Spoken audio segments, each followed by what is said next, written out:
S. ನೀವು ಅಭಿವೃದ್ಧಿ ಅಂತೆಲ್ಲ ಹೇಳಿದ್ರಿ ಚಿಕ್ಕಬಳ್ಳಾಪುರದಲ್ಲಿ. ಕಂದವಾರ ರಸ್ತೆ ನೀವು ಗೆದ್ದು 1 ವಾರದಲ್ಲಿ ಸರಿ ಮಾಡ್ತೀನಿ ಅಂದಿದ್ರು. ಇವತ್ತಿಗೂ ಹಂಗೆ ಇದೆ. ನಾನು ಮೊನ್ನೆ ಹೋಗಿದ್ದೀನಿ, ಈಗಲೂ ಆ ಗುಂಡಿಗಳು ನೋಡಿದ್ರೆ ಯಾವ ವೆಹಿಕಲ್ಲು ಮೂವ್ ಮಾಡೋಕ್ಕಲ್ಲ, 2 ವೀಲರ್ ಓಡಾಡ್ಸೋಕ್ಕಾಗಲ್ಲ.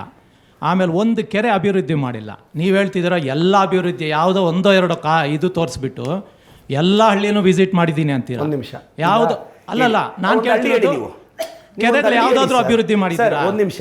ಒಂದು ನಿಮ್ಮ ಕಾನ್ಸ್ಟಿಟ್ಯೂಯನ್ಸಿಗೆ ಬೇಕಾಗಿರೋದು ನೀವೇನು ಮಾಡ್ತಾ ಇಲ್ಲ. ಈ ಕರ್ನಾಟಕದೆಲ್ಲ ಮಾತಾಡ್ತೀರಾ. ನೀವು ಜಗಳ ಆಡ್ತಿರೋದು ಏನಕ್ಕೆ ಯೂಸ್ ಅಂತ ಗೊತ್ತಿಲ್ಲ. ನಿಮ್ಗೆ ವೋಟ್ ಹಾಕಿ ಗೆಲ್ಸಿದವ್ರಿಗೆ ಏನಾದರೂ ಯೂಸ್ ಮಾಡಿದ್ದೀರಾ ನೀವು? ಏನು ನಿಮ್ಮ ಹೆಸರೇನು ಸರ್? ಯಾವ ಕ್ಷೇತ್ರದವ್ರು ನೀವು? ಅಲ್ಲ, ಹೇಳಿ ಮಾತಾಡಬೇಕು. ನಾನು ರಾಜಾಜಿನಗರ. ರಾಜಾಜಿನಗರ. ಯಾರು ನಿಮ್ಮ ಎಮ್.ಎಲ್.ಎ?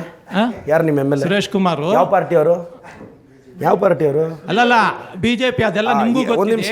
ನಾನು ನಿಮಗೆ ಕೇಳ್ತಾ ಇರೋದು, ನಿಮ್ಮ ಅಭಿವೃದ್ಧಿ ಏನು ಮಾಡಿದ್ದೀರಾ? ಮೆಡಿಕಲ್ ಕಾಲೇಜು ಅಲ್ಲಿ ಕೊಟ್ಟಿದ್ರೆ ಅದನ್ನು ಬೇರೆ ಕಡೆ ಇದುವರೆ ತನಕ ಉದ್ಘಾಟನೆ ಮಾಡಿಲ್ಲ. ಅಲ್ಲಿನ ಜನಕ್ಕೆ ಮಾಡೋದು ಬೇಡ. ನೀವು ಬೇರೆಯವ್ರದ್ದೆಲ್ಲ ಮಾತಾಡ್ತೀರಾ. ನಿಮಗೆ ಬೇಕಾಗಿರೋದು ನಿಮ್ಮ ಕ್ಷೇತ್ರ ಜನ ನೆಕ್ಸ್ಟ್ ಟೈಮ್ ನಿಮ್ಮನ್ನು ಗೆಲ್ಲಿಸ್ತಾರಾ? ನಿಮ್ಮ ಪಾರ್ಟಿಯವರೇ ಈಗ ಅರ್ಧ ಜನ ನಿಮ್ಮ ಪಾರ್ಟಿಯವರು ಗಲಾಟೆಗಳು ಮಾಡ್ತಿದ್ದಾರೆ. ಮೀಡಿಯಾದಲ್ಲೆಲ್ಲ ಬಂದಿದೆ. ಮುಂದಿನ ತಿಂಗಳು ರಾಜಭವನದಲ್ಲಿ ನೋಡಿ ಮುಂದಿನ ತಿಂಗಳು ಇದೇ ಸ್ಕ್ರೀನ್ ಅಲ್ಲಿ ರಾಜಭವನದಲ್ಲಿ ಡೈಲಾಗ್ ಹೇಳ್ತಿದ್ದೀರಾ, ಪ್ರತಿ ಕಡೆನೂ ಇದೇ ಹೇಳ್ತಿದ್ದೀರಾ. ಎಲ್ಲೋದ್ರು ನಿಮ್ ಫಿಲ್ಮಿ ಡೈಲಾಗ್ ಯೂಸ್ ಆಗಲ್ಲ. ಜನಕ್ಕೆ ಏನಾದ್ರು ಮಾಡಿ ಅಭಿವೃದ್ಧಿ ಮಾಡಿ. ನಿಮ್ದು ಕ್ವಶನ್ ಆಗಿರಲಿಲ್ಲ, ಸ್ಟೇಟ್ಮೆಂಟ್ ಆಗಿತ್ತು. ಮುಂದಿನ ತಿಂಗಳು ರಾಜಭವನದಲ್ಲಿ ನೋಡಿ ಅಂದ್ರೆ ಸಚಿವ ಸಂಪುಟ ಪುನರ್ರಚನೆ ಆಗತ್ತೆ ಅನ್ನೋದು ಒಂದು. ಸಚಿವ ಸಂಪುಟ ಪುನರ್ರಚನೆ ಆಗುತ್ತೆ.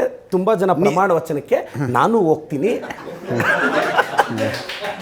ನನ್ನ ಸ್ನೇಹಿತರು ಎಲ್ಲರೂ ಮಿನಿಸ್ಟರ್ಸ್ ಆಗ್ತಾರೆ. ವಿಶ್ ಮಾಡಕ್ಕೆ ಹೋಗ್ತೀನಿ. ಅಲ್ಲಿ ನಾನು ಕಾಣಿಸ್ತೀನಿ. ಅದರ ಅರ್ಥ ನೋಡಿ, ನಮ್ಮ ಪಕ್ಷದಲ್ಲಿ ಹೊಸಬರಿಗೆ ಅವಕಾಶ ಕೊಡ್ತಾರೆ, ಯುವಕರಿಗೆ ಅವಕಾಶ ಕೊಡ್ತಾರೆ, ಜೈಂಟ್ ಕಿಲ್ಲರ್ಸ್ ಅವಕಾಶ ಕೊಡ್ತಾರೆ, ರಣಬೇಟೆಗಾರರಿಗೆ ಅವಕಾಶ ಕೊಡ್ತಾರೆ, ಅಲ್ಲಿದ್ದವ್ರನ್ನ ಇಲ್ಲಿ ಇಳಿಸಿದವ್ರನ್ನ ಅವಕಾಶ ಕೊಡ್ತಾರೆ. ಅಜಿತ್ ಸರ್, ಈಗ ಅವ್ರ ಹಿರಿಯರ ಯಜಮಾನರು ಒಂದು ಕ್ವಶನ್ ಕೇಳಿದ್ರು, ಯಾವುದೋ ಒಂದು ಹಳ್ಳಿ ಅಂತ. ನೀವು ಟೈಮ್ ಇದ್ದರೆ 200 ಹಳ್ಳಿನೂ ಇಲ್ಲಿ ಲೈವಲ್ಲಿ ಓದ್ಬಿಡ್ತೀನಿ, ಜನ ಹೋಗಿ ಕ್ರಾಸ್ ಚೆಕ್ ಮಾಡಲಿ. ಇನ್ನೊಂದು ಕಂದವಾರದ್ದು ಹೇಳಿದ್ರು, ಐ ವಿಲ್ ರೆಕ್ಟಿಫೈ. ಕಂದವಾರ ರಸ್ತೆ ಸರ್, ಅದಕ್ಕೆ 8 ಕೋಟಿ ಅನುದಾನ ಹಾಕಿದ್ದೀನಿ, ಫಾರ್ ಯುವರ್ ಇನ್ಫಾರ್ಮೇಷನ್. ಒಂದೇ ರೋಡ್ಗೆ, ಬಿಕಾಸ್ ಕೆರೆ ಪಕ್ಕ ಇದೆ, 8 ಕೋಟಿ ಅನುದಾನ ನಾನು ಹಾಕಿದ್ರೆ ಬಿಜೆಪಿಯ ನಗರಸಭೆ ಸದಸ್ಯರು 2.5 ವರ್ಷದಲ್ಲಿ ನಿಮಗೆ ಬಂದಿರೋದೇ 50 ಕೋಟಿ ಸರ್. ಇಲ್ಲ ಸರ್, ನಗರೋತ್ಥಾನದಲ್ಲಿ 40 crores, ನಗರೋತ್ಥಾನದಲ್ಲಿ 40 crores ಇತ್ತು ನನ್ನ ಹತ್ರ. 25 crores ನಮಗೆ ಗ್ರ್ಯಾಂಟ್ ಸಪ್ರೇಟ್ ಕೊಟ್ಟರು. ಆ 40 ಕೋಟಿಯಲ್ಲಿ 8 ಕೋಟಿ ಹಾಕಿದೆ. ಇವ್ರು ನಗರಸಭೆಯವ್ರು ಏನು ಹಾಕಿದ್ರು, ನೀವು ನಗರೋತ್ಥಾನದ ದುಡ್ಡೆಲ್ಲ ಎತ್ಕೊಂಡೋಗಿ ಒಂದೇ ರೋಡ್ ಮೇಲೆ 8 ಕೋಟಿ ಹಾಕಬಾರ್ದು ಅಂತ ಜಿಲ್ಲಾಧಿಕಾರಿಗಳಿಗೆ ಮನವಿ ಕೊಟ್ಟು ಓಲ್ಡ್ ಮಾಡಿಸಿದ್ರು. Because the ruling body in ನಗರಸಭೆ ಬಿಜೆಪಿ.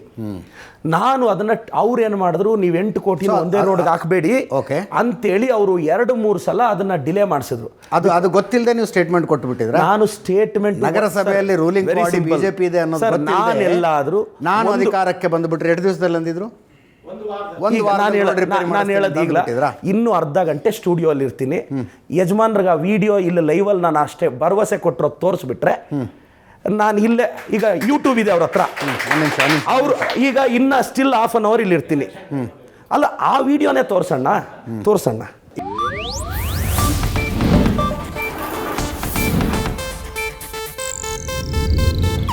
ಇದು ಏಷ್ಯಾನೆಟ್ ನ್ಯೂಸ್ ನೆಟ್ವರ್ಕ್ ಪ್ರಸ್ತುತಿ.